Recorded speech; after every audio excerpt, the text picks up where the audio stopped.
Bank নিফটিতে যদি দেখেন, bank নিফটিতে কিন্তু 51,000-এর লেভেল অবশ্যই ইম্পর্টেন্ট লেভেল, তার কাছাকাছি মার্কেটে ক্লোজিং এসছে।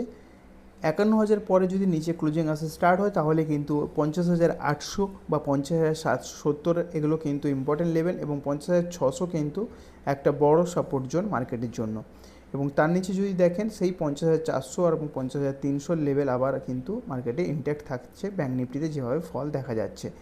এখানে যদি দেখেন ব্যাঙ্ক নিফটি কিন্তু কন্টিনিউয়াসলি একটা রেঞ্জের মধ্যে ফেঁসে আছে। এখানে যদি একদিন আপ মুভমেন্ট আসে আবার কিন্তু নেক্সট ডেতে আবার ডাউনফল ব্যাঙ্ক নিফটির ক্ষেত্রে দেখা যাচ্ছে। নিফটিতে যদি দেখেন, নিফটি কালকে এক্সপায়ারি রয়েছে, তো এক্সপায়ারি স্পেশাল ইন্ডেক্স হিসাবে বলবো যদি ব্যাঙ্ক নিফটির থেকে একটু সাপোর্ট পাওয়া যায় তাহলে কিন্তু নিফটির ক্ষেত্রে আপ সাইডে বড় কোনো মুভমেন্ট কালকে আশা করা যেতে পারে।